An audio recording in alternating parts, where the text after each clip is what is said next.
जय राधा माधवा कुंज बिहारी, जय राधा माधवा कुंज बिहारी, जय गोपी जनवल्लभा गिरिवरधारी, जय गोपी जनवल्लभा गिरिवरधारी, यशोदानंदन ब्रज जन रंजन, यशोदानंदन ब्रज जन रंजन, यमुना वनचारी, यमुना वनचारी, जय राधा माधवा कुंज बिहारी, जय Radha Madhava Kunj Bihari.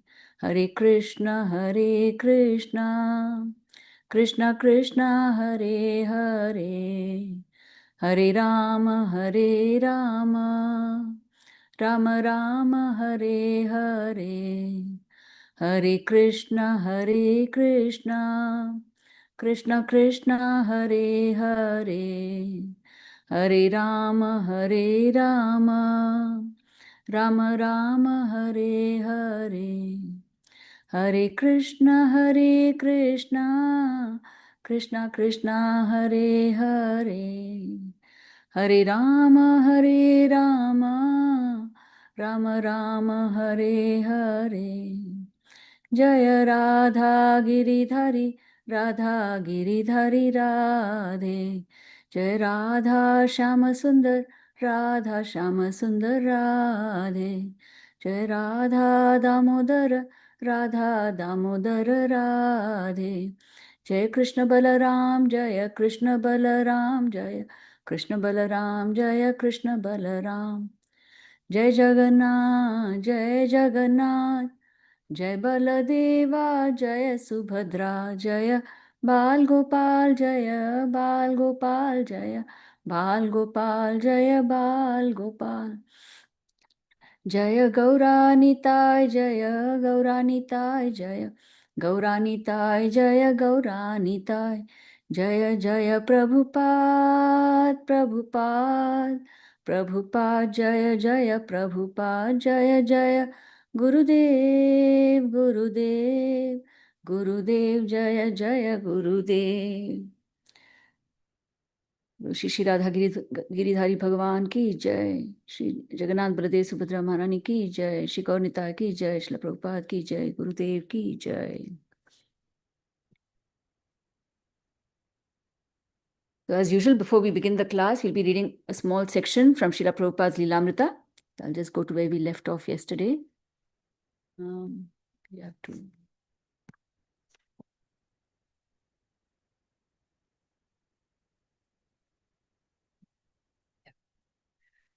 So we've come to October 18, 1971.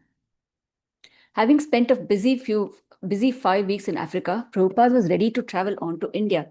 His plan was to visit Bombay, Calcutta, and Delhi. He had made a strong beginning for ISKCON in India, with land in Mayapur and centers in Bombay, Calcutta, and New Delhi, and he had groups of disciples strategically located in other parts of India. Indians were recognizing ISKCON and appreciating its festivals, kirtans, and prasadam. Life members were offering service and being benefited. They were receiving and reading ISKCON publications, and they were helping support the ISKCON centers. And this was only a start. To get a foothold anywhere, whether in India, Africa, America, or Russia, was certainly a great accomplishment. But a foothold was not enough. Although much had been done to establish the mission of Lord Chaitanya, much more remained to be done. Preaching Krishna consciousness was not a job that at some point would be completed. Of course, in one sense, it was already complete and perfect.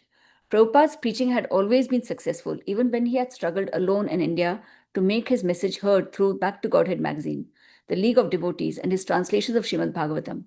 He had always remained fixed in the transcendental order of his spiritual master and Krishna. Therefore, he had been successful. The Krishna consciousness movement was already complete, and now, by the will of its author, Lord Chaitanya Mahaprabhu, this completeness was becoming manifest. But the work, the ecstasy, the samadhi of selflessly and single pointedly serving that mission was unending and ever unfolding. Now there was a foothold in Africa. Tomorrow he would fly to Bombay, where Krishna had already allowed him a foothold. And as Krishna desired, he would continue to travel and to send his devotees and his books and his message until he reached every town and village in the world. Srila Prabhupada ki jai. Very inspiring. So we will start with the invocation prayers before reading Srimad Bhagavatam. Om Ajnanaatimirandhasya Jnananjana Shalakaya Chakshurunmilitam Yena Tasmai Shri Gurave Namaha. Shri Chaitanya Manobhishtam Sthapitam Yena Bhutale Swayam Rupah Kadamayam Tadati Swapadantikam.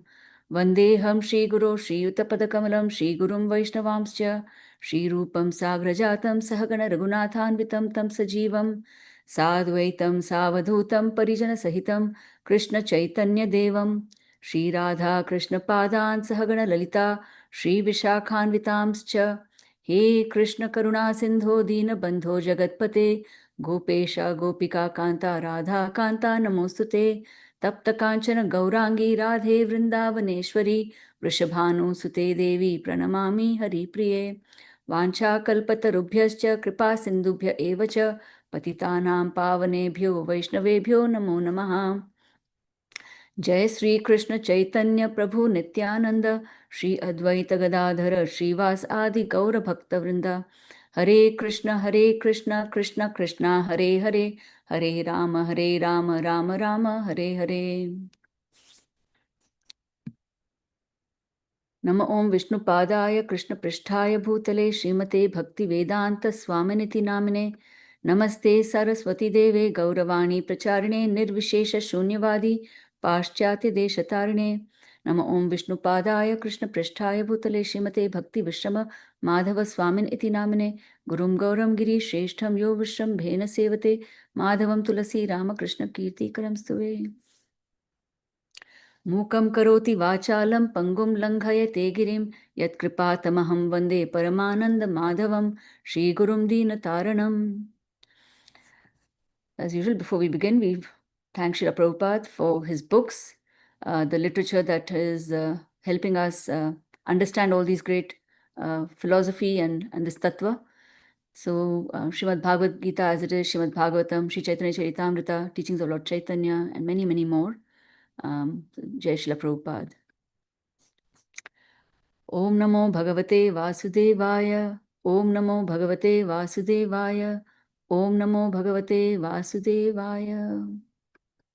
Narayanam Namaskritya Naram Chaiva Narottamam Devim Saraswatim Vyasam Tato Jayam Udirayet Nashtaprayeshva Bhadreshu Nityam Bhagavata Sevaya Bhagavatyuttama Shloke Bhaktir Bhavati Naishtiki शृण्वतां स्वकथा Krishna पुण्यश्रवणकीर्तनः हृदयन्तस्थो ह्यभद्राणि विधुनोति सुहृत्सताम्. We are going to start reading from Srimad Bhagavatam, but before that, I would like to thank everyone for joining us today on this morning session. And I thank the organizers for giving me an opportunity to speak on Srimad Bhagavatam. I know that I'm not qualified in any way for this, but I am speaking for my own self-purification. Thank you all for giving me the time and attention. So please follow me along as we study from Srimad Bhagavatam today. So as I said, we are reading from Canto 5, The Creative Impetus, Chapter 17, The Descent of the River Ganges. And we're reading verse number 14. Navasvapi varsheshu Bhagavan Narayano Mahapurushah Purushanam Tad Anugrahayatma Tattva Vyuhenatmanadyapi Sannidhiyate. Would anyone like to read? Yes, Mataji, I can try. Thank you, Mataji.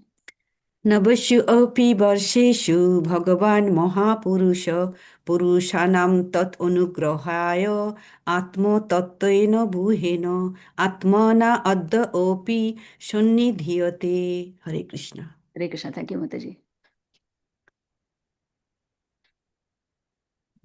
Anyone else, or should we move on to the synonyms? Hare Krishna Mataji, I'll try. Yes, please. Thank you, Prabhu. नवेषु अपि वर्षेषु भगवान् नारायणो महापुरुष पुरुषाणां तत् अनुग्रहात्म तत्त्वयुवे आत्मने अधिपि अद्यापि सन्निध्यति. Thank you, Mataji. Hare Krishna. Prabhu, Hare Krishna. Okay, we'll move on to the synonyms then. Would anyone like to read the synonyms? Yes, Mataji, I can read. Thank you, Prabhu. Nabhashu in the nine, Api certainly, Varshesu, tracts of land known as Varsas, Bhagavan, the Supreme Personality of Godhead, Narayanaha, Lord Vishnu, Mahapurusha, the Supreme Person, Purushanam, unto his various devotees, Tat Anugrahaya, to show his mercy, Atma Tatta Bhuyoena, by expansions of himself in the quadruple forms Vasudeva, Shankarshana, Pradyumna, and Aniruddha, Atmana, personality, Adaya, Api, until now, Shunnidhyate is near the devotees for accepting their services. Thank you very much. Anyone would like to read the translation, please? Or I can read it, it's fine. Yes, Mataji, I can read it. Hare Krishna. Hare Krishna. To show mercy to his devotees in each of these 9 tracts of land, the Supreme Personality of Godhead known as Narayana. Sorry, my screen little bit. Oh, Uh, is it? Narayana expands himself in the quadruple principles of Vasudeva, Sankarshana, Pradyumna, and Aniruddha. In this way, he remains near his devotees to accept their services. Thank you, Mataji. Hare Krishna. Thank you, Prabhu. Would Can anyone I like to- read? Yes, please. Purport? Yeah. Mataji. Yes, please. Purport by Srila Prabhupada ki jai. In this connection, Vishwanath Chakraborty Thakur informs us that the demigods worship the Supreme Lord in his various deity forms, Archa Vigraha, because except in the spiritual world, the Supreme Personality of Godhead cannot be directly worshipped in person. In the material world, the Lord is always worshipped as the Archa Vigraha or deity in the temple. There is no difference between the Archa Vigraha and the original person, and therefore those who are engaged in worshipping the deity in the temple in full opulence, even on this planet, should be understood to be directly in touch with the Supreme Personality of Godhead without a doubt. As enjoined in the Shastras, Arche Vishnu Shiladhir, Gurusha Nara Matihi, no one should treat the deity in the temple as stone or metal. Nor should one think that the spiritual master is an ordinary human being. One should strictly follow the Shastric injunction and worship the deity, the Supreme Personality of Godhead, without offenses. The spiritual master is the direct representative of the Lord, and no one should consider him an ordinary human being. By avoiding offenses against the deity and the spiritual master, one can advance in spiritual life or Krishna consciousness. In this regard, the following quotation appears in the Loghu Bhagavatamrita, Padmetu Parama Vayamano Purva Dedik Chatushate Vasudevo Dayo Bhuhash Chatvara Kathita Kramat Tatha Pada Vibhuta Chu निवसन्ति कर्मादि में जलवृत्ति स्था वैकुंठ स्थितो वेदावती पुरे स्तयो स्तयोर्ध्वे वैष्णवे लोके नित्यखे दारदके पुरे शुद्धोदध उत्तरे शेत दीपे चरिवती पुरे क्षित्रम्भुधि स्थितने क्रोध प्रायंक धामनि सत्यते क्वचित् तंत्रे नव भूय प्रकृतित चत्वारो वासुदेव देवद नारायण नृसिंहकौ हयग्रीव महाक्रोध ब्रह्मचेति नवोदितः तत्र ब्रह्मा तु विज्ञानेय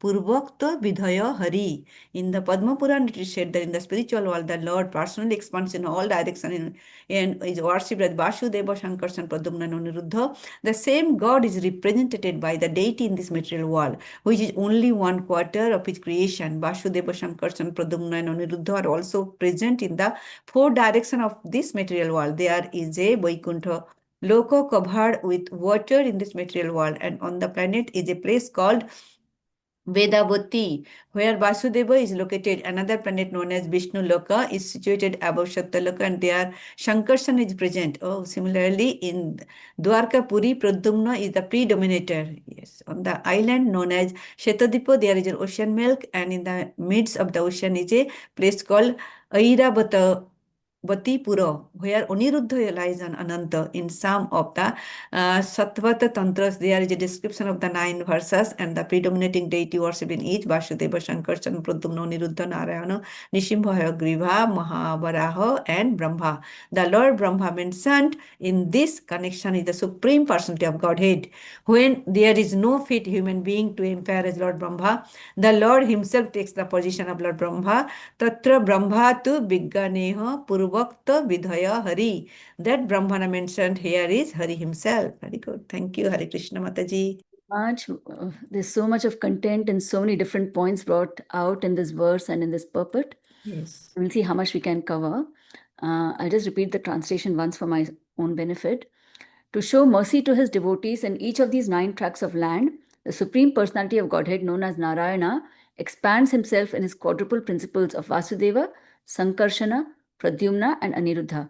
In this way, he remains near his devotees to accept their service. Very, very interesting. So, we said we're reading from the chapter Descent of the River Ganges. So, as usual, we'll just put a little bit of context to where we are for those that are just joining us today. So, as we know, we're reading from Srimad Bhagavatam, where the primary conversation is happening between Shukadev Goswami and Parikshit Maharaj. So, Shukadev Goswami is narrating the Srimad Bhagavatam to Parikshit Maharaj in the last 7 days of his life. And the same conversation is being repeated or narrated by Suta Goswami to the sages of Naimisharanya. And we know that Lord Krishna, so we're talking about the different lineages coming from Lord Krishna himself. So we know Lord Brahma is the original firstborn being, and from him one of his sons is Swayambhuva Manu, and who has 5 children, 2 boys and 3 girls. And we've seen a little bit of the story of Devahuti and Lord Kapila in the 3rd canto, little bit of Prasuti and her husband Daksha, and the story of Sati and Shiva, beginning of Canto 4. The rest of Canto 4 was entirely dedicated to the 2nd son of Swayambhuva Manu, that is Uttanapad, and his lineage, the whole dynasty coming from him. And whole of Canto 4 from the beginning is all about Priyavrata Maharaj and his descendants. So this is where we are in terms of the storyline of the Srimad Bhagavatam. And again, we also know that the Srimad Bhagavatam has 10 topics covered in it over 12 cantos, and each topic is predominantly covered in one canto. And so this canto 5, especially deals with sthanam. Sthanam means location or place or geography or space, you can say. So that's precisely where we are in Canto at the moment. So last chapter and this chapter, we've been studying about the geography of the middle planetary system, the universe as a whole, but especially the middle planetary system called Bhumandala, and the geography of it. So not just the geography, also the sociology of it is being covered here. So that Bhumandala is divided into 7 islands, and 7 islands and 7 oceans, and the middlemost one is called Jambudvipa, and in Jambudvipa it's divided into 9 tracts of land, the middle one being Ilavratavarsa and Bharatavarsha being toward the southern side, and we are occupants of Bharatavarsha. And so we are now studying about the 8 other Varshas within Jambudvipa. That's what we are in the Bhagavatam at the moment. So this chapter particularly deals with the descent of river Ganges. So we are hearing this chapter the majority part until now has been the descent of river Ganges, how she flows through these 9 varshas and to purify all the inhabitants and the land. And then we hear also that the opulences of these other 8 varshas other than Bharatavarsha. So these other 8 varshas are called Bhauma Swarga, and the opulences, the geography, just like how you study a place, you will study what are the natural formations there. So we see all the mountain ranges there, and then we are told that there's not just river Ganga, but there are many other rivers, hundreds of other rivers that flow through this land, making it very fertile and very productive, and also how there are so many fruit trees, and there's honey and milk, and there's humming bees, there's birds, there's no lack of anything in these varshas. And now we're covering about the people that live there, how well endowed they are. So that, and then finally, we're reading about later on in the chapter will be the prayers of Lord Shiva. And this verse, today's verse, comes immediately after the description of the people and the opulences they enjoy. So we understand from the last two verses that there's nothing short for these people. They have everything. They're so well endowed. So, we understand that to enjoy in this world, there's three things necessary. We need to have time, wealth, and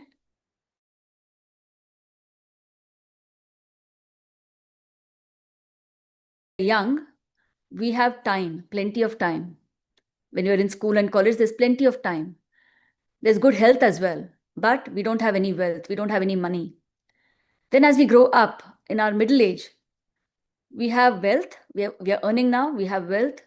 We have reasonably good health, but we don't have any time. We are too busy to do anything. And then later on in life, as we grow old, we again have time. We're retired now. We have time. And we have wealth. We have earned. We have got some savings, but we have no health. So at any point of time in our human existence, it's very difficult to find all three. But we hear from Srimad Bhagavatam about these 8 Varshas, about the inhabitants there, that they had all three. We heard that they had a long lifespan of 10,000 years, and they only had a child at the last year of their life. We hear that, so that they had lots of time. And then we hear that they were very healthy. They were so fit as elephants, as fit as the thunderbolt, as strong. And there was no vyadhi, they were not diseased. So they had good health as well. And of course, wealth, we're seeing how much of opulence they had. There's a whole mountain in the middle of Ilavrita Varsha, which is made entirely of solid gold.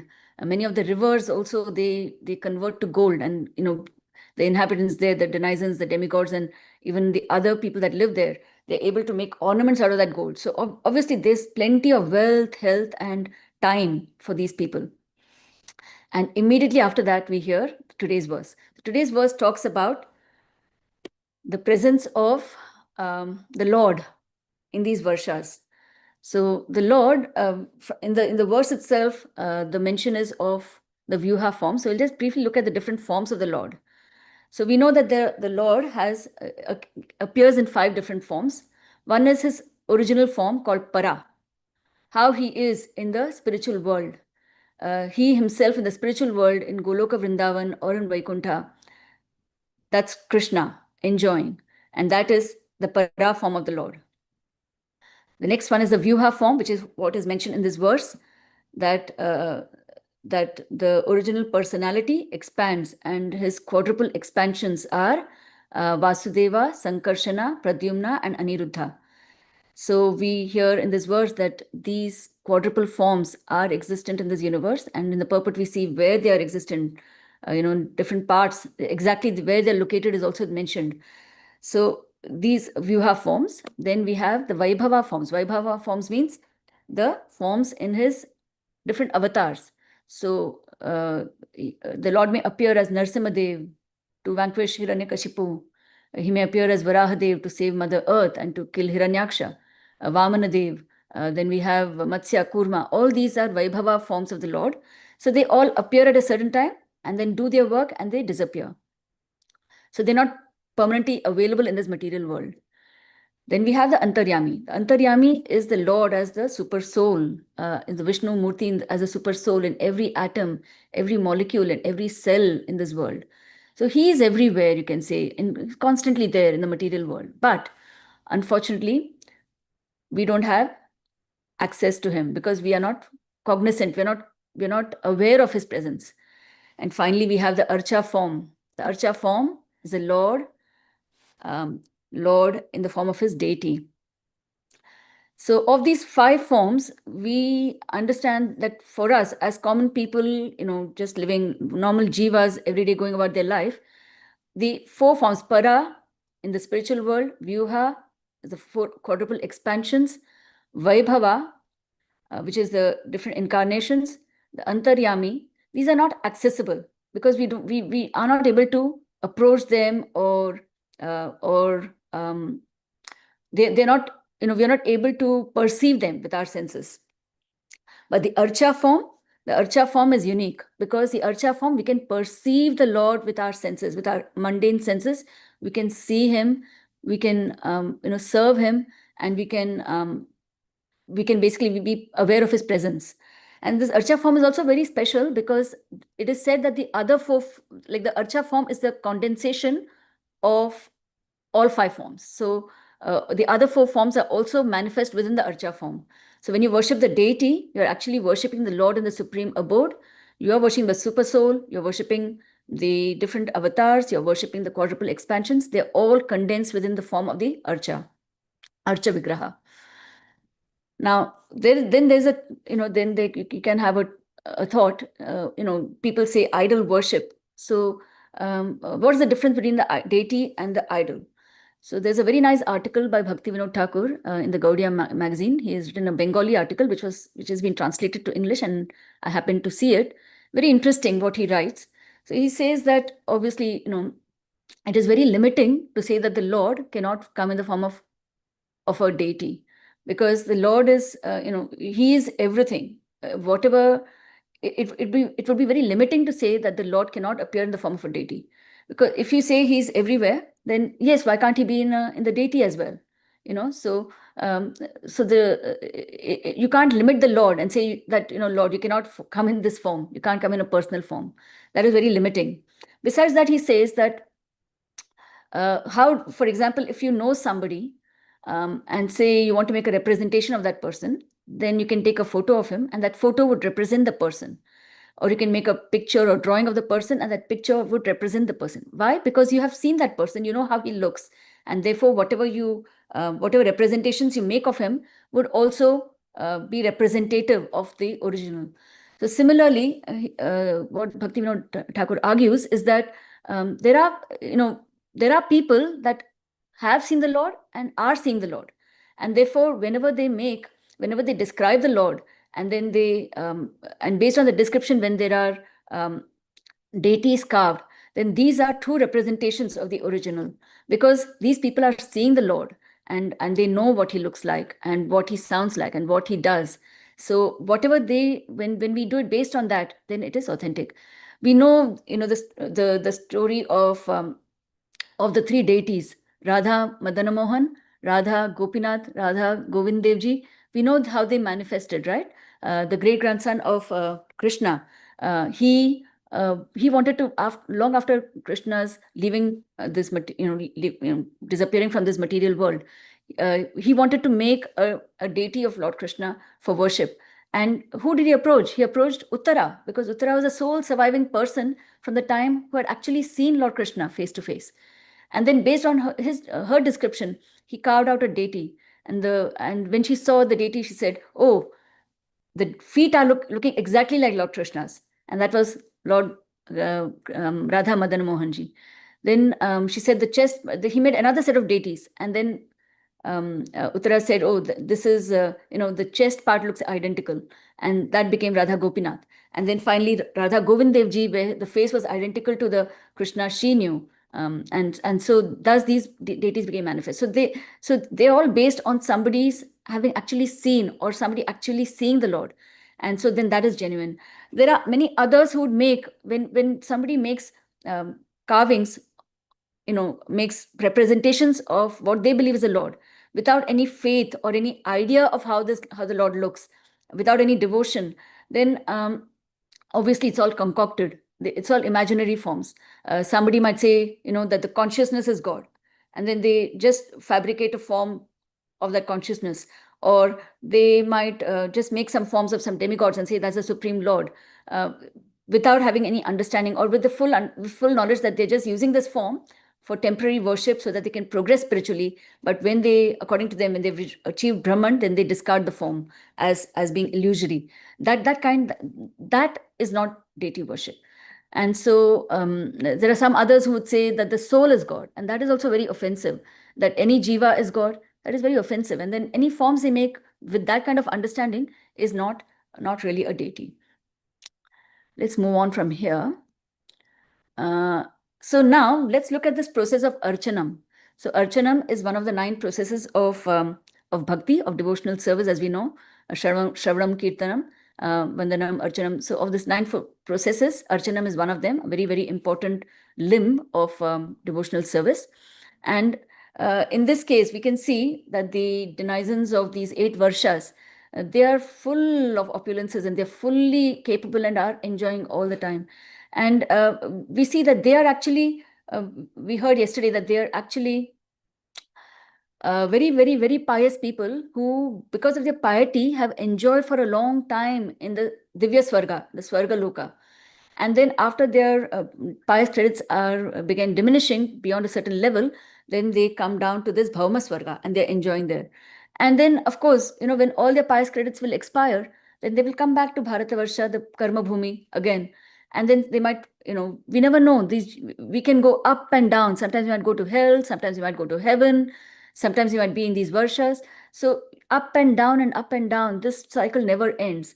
But at any point and at every point, there is an exit door. And in this case, for these people of this Varsha, this, when you're fed up of the joyride, you're fed up of watching the movie, you can take the exit door. And that is through this process of Archanam, worshipping the deity.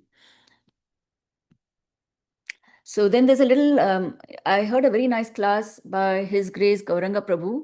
And a lot of what I'll be saying now on this process of Archanam is entirely based on what I heard in that class, because it was very, very, very scientifically and very interestingly laid out. And so I would encourage all of you, if you can, to listen to that class. You can find it on online.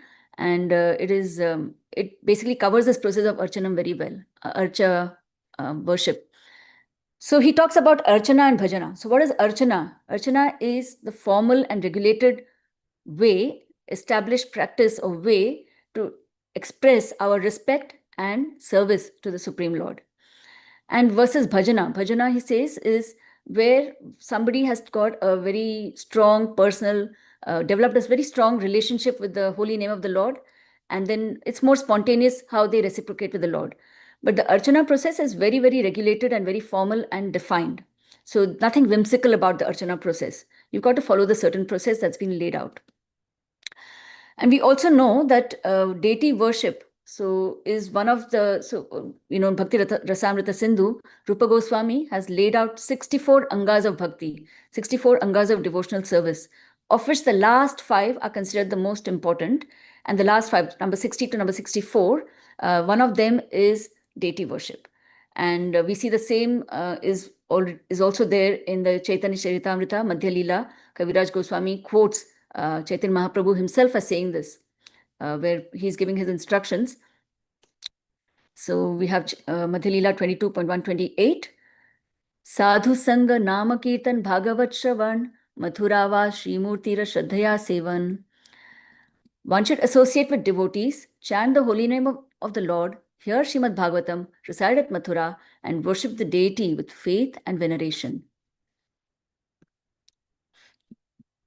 Sakala sadhana shrestha e pancha anga, Krishna prema janmaya e panchera alpa sangha. These 5 limbs of devotional service are the best of all. Even a slight performance of these 5 awakens love for Krishna. So we see that deity worship is one of the prime ways of expressing our devotion to the Lord. Now, also we see there's Srila Bhakti Siddhanta Saraswati. He has given 5 reasons why we have Archana, or why we have deity worship in our practice. The first reason, so let's just look at the 5 reasons, because they give you a very strong basis for what we are doing. The first reason he gives is that, very simply, the acharyas recommend. Look at our parampara. Right from the beginning, deity worship is emphasized by every level in our parampara, by everyone in our parampara. It's always been recommended. And so we follow in the parampara. We follow what the acharyas tell us, because that's how we progress in our devotion. The second one, he says, is that the descent of the Lord as Archa Vigraha, is a very great causeless mercy of the Supreme Lord on the neophytes. Neophytes, as we know, there are three levels of devotees. We have the beginners, who are called the neophytes or Kanishta Adhikaris. Somebody is a little bit more progressed, they are Madhyama Adhikaris. And finally, we have the highly advanced devotees, who are the Uttama Adhikaris. So for the Kanishta Adhikaris, he says it's the Lord's causeless mercy that he's descended in this form as Archa Vigraha. Why? So again, he gives reasons. Why? Because neophytes, by their symptoms, we can understand why they're neophytes. So some of their symptoms are that they find it, I shouldn't say they, I should say I find it very difficult to realize the power and glory of the Lord. How great is the Lord? How unimaginably, inconceivably powerful is he? I can't realize that. But when we have the opportunity to worship the deity, and we see others worshiping the deities, and the opulence with which they are worshipped, the Lord is being worshipped, then there's a chance that we might realize the power and glory. And also, as a neophyte, I am so full of myself, a very, very strong false ego, very great faith in my own abilities. But when I make myself subordinate as a servant of the Lord and actually serve the Lord as a servant in that position, then I'm able to understand how powerful and glorious is the Lord. Another issue with neophytes is that I'm not able to see the Lord everywhere. I cannot see the Lord in all the mundane things around me. But when there's a example given here of Srila Prabhupada, he saw a Jagannath cart somewhere, a cart, a Rath Yatra cart somewhere, and the place was in a filthy place, located in a very dusty and dirty. But he at once paid obeisances to it. He at once paid obeisances to it, irrespective of what the surroundings were, and that's because he could see the Lord. He could perceive that this belongs to the Lord. But for a neophyte like me, I need to have a personal local form that I can worship. Then I can't see the Lord everywhere in all his paraphernalia. And we've seen chapter 12 of the Bhagavad Gita, verse 5. What does it say? क्लेशोऽधिकतरस्तेषाम् अव्यक्तासक्तचेतसाम् अव्यक्ता हि गतिर्दुःखं देहवद्भिरवाप्यते. For those whose minds are attached to the unmanifested impersonal feature of the Supreme, advancement is very, very troublesome. To make progress in that discipline is always difficult for those who are embodied. So for me, as a neophyte, it's very difficult for me to worship something that is impersonal, just Brahman everywhere. I need to have a personal form that I can worship and that I can, invest my time and energy in. Another reason that the Lord appears as Archa Vigraha is for the purification and development of the devotees. So when it is said that as a neophyte, I don't value it's very difficult for me to deal with other people. I don't know how to deal with people properly. I'm neglectful of other devotees. I'm neglectful of respecting them. But when you begin, and so obviously Prabhu says neophytes means always fight. So the tendency to quarrel and fight is so strong that very difficult to make good, strong relationships or loving relationships. But when a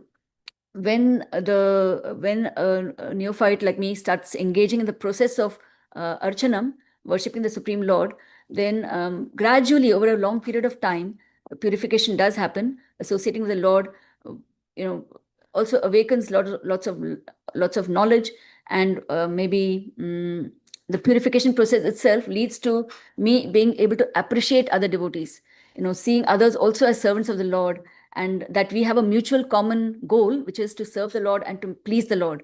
And so thus, this is the beginning of the blooming of devotee relationships and friendships, which are lifelong. Another issue and symptom of a neophyte is that not only devotees, I'm not able to appreciate the other paraphernalia and the entourage of the Lord. So there was a story of there's a pastime where an artist, he painted a picture of Krishna sitting alone with his hand on his head, very sad. And Prabhupada looked at it and he said, Krishna is never alone. He's never alone. He's always with his devotees, his paraphernalia, entourage. There's always somebody with him. It could be a peacock, a cow, a calf, his flute, it could be, so all of this, or it could be definitely his cowherd friends or the gopis or Mother Yashoda. So Krishna never comes alone. And for a neophyte to realize that the Lord is supreme, but everything connected to the Lord, so is also worshipable. That is very difficult, but it comes gradually with more and more deity worship.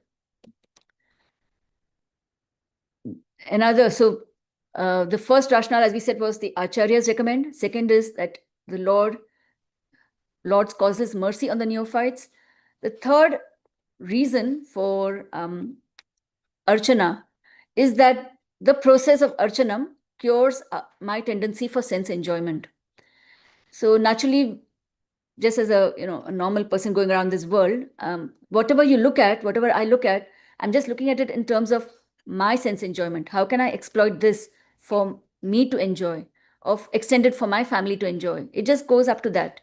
But when you start this process, like we heard from Her Grace Radha Padma Mataji yesterday, the process of offering bhoga to the Lord and then partaking of the remnants, seeing the Lord enjoy and preparing for his enjoyment, it slowly cures the tendency for my own sense enjoyment. I see my enjoyment, I start aligning my enjoyment with the enjoyment of the Lord.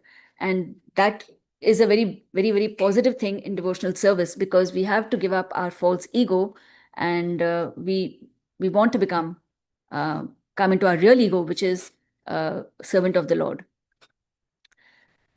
The fourth reason that Srila Bhaktisiddhanta Saraswati gives is that it supports and nourishes the Yuga Dharma. So we know the Yuga Dharma is Sankirtan, hearing and chanting the holy names of the Lord. That's our Yuga Dharma.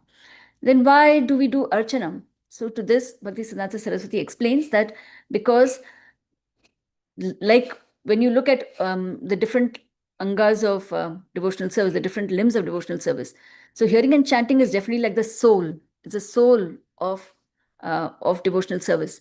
But the other angas are also there, which are auxiliary and that support, that give nourishment to our hearing and chanting. That's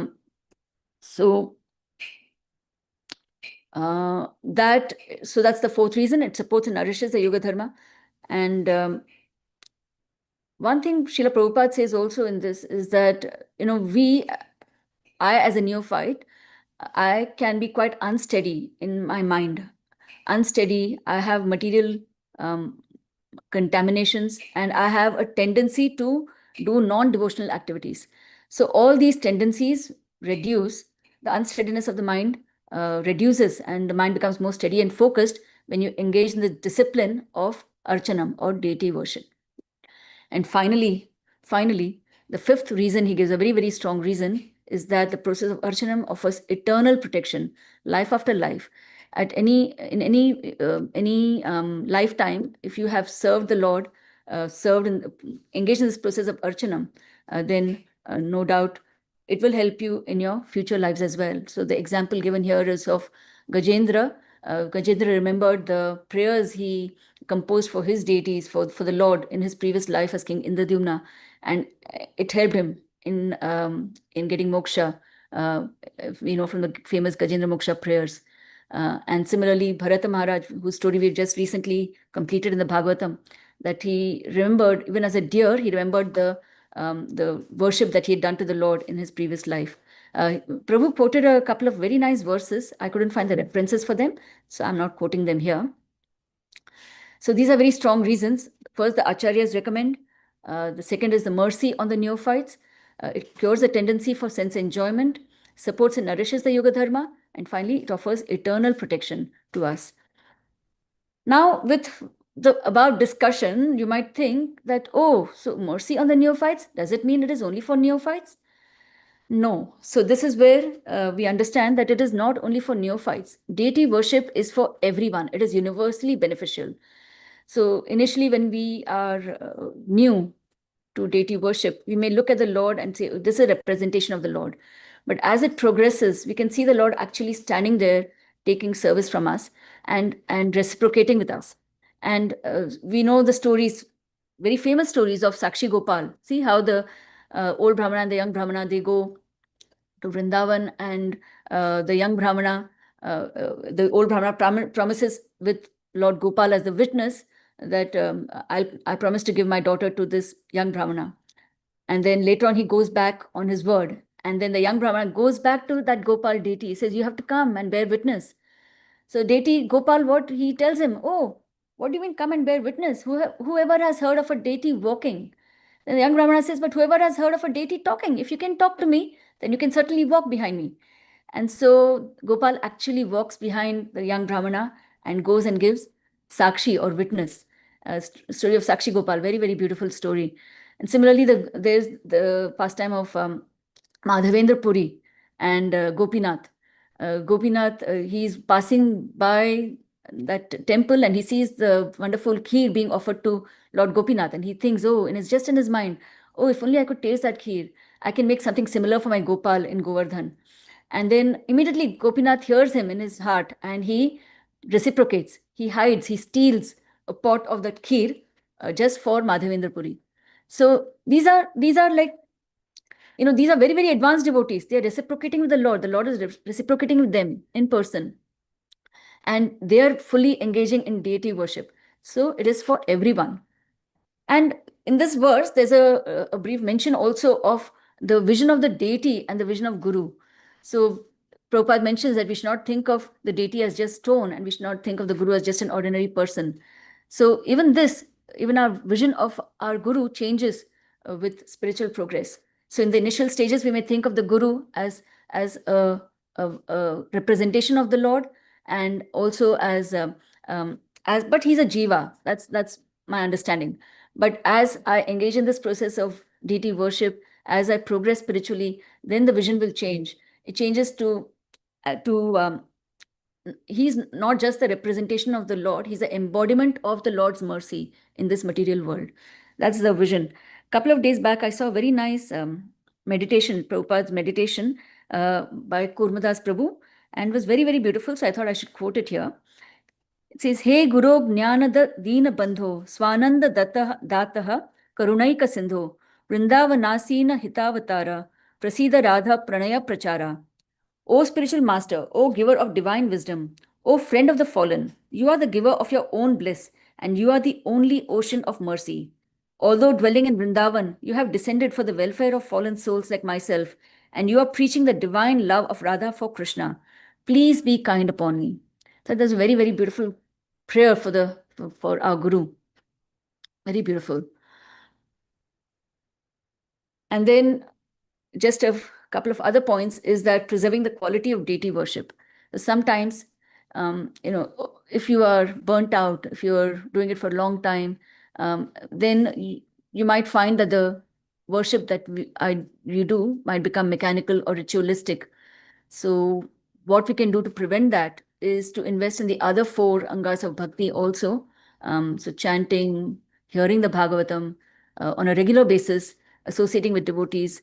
This is all very, very, very important to help us preserve the quality of the deity worship and to make sure that we don't become offensive in what we do. And while we're talking about, Sakshi Gopal and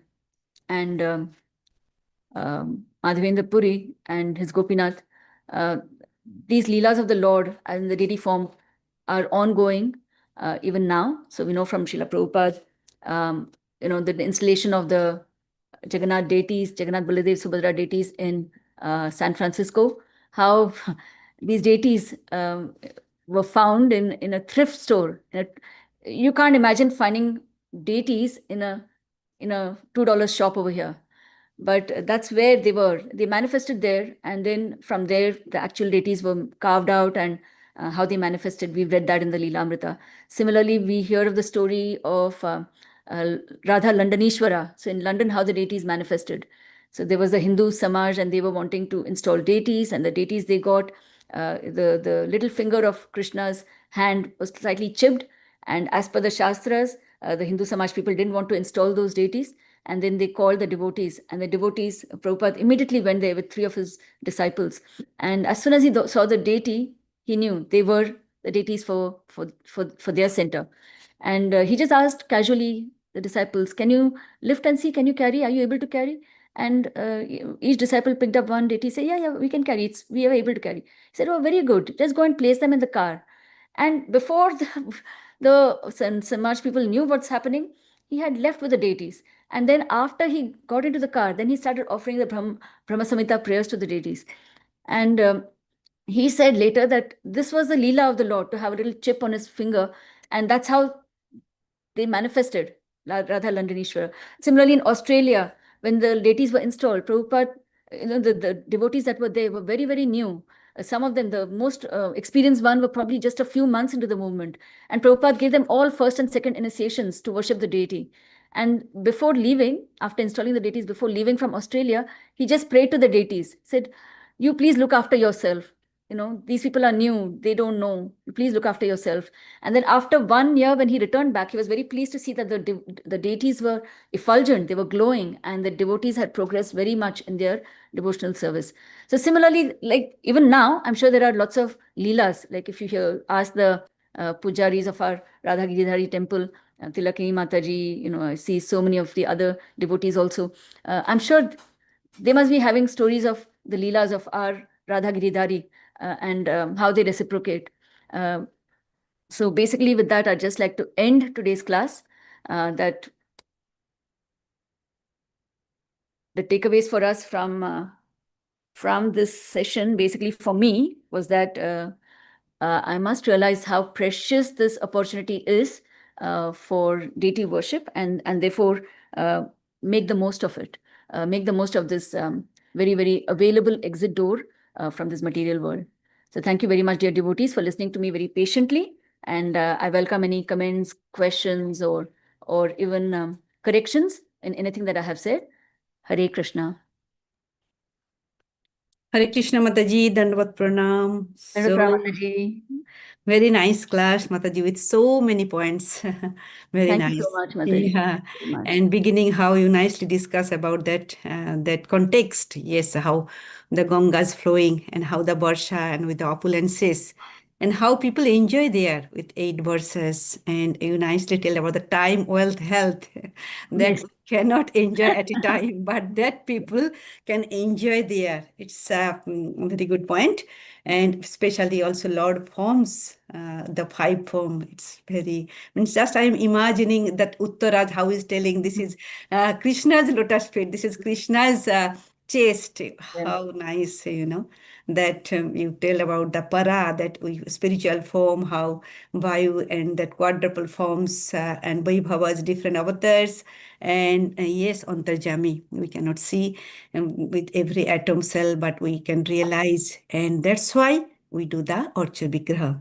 That's Sri Radha Giridhari. That's why we worship. It's unique. Yes.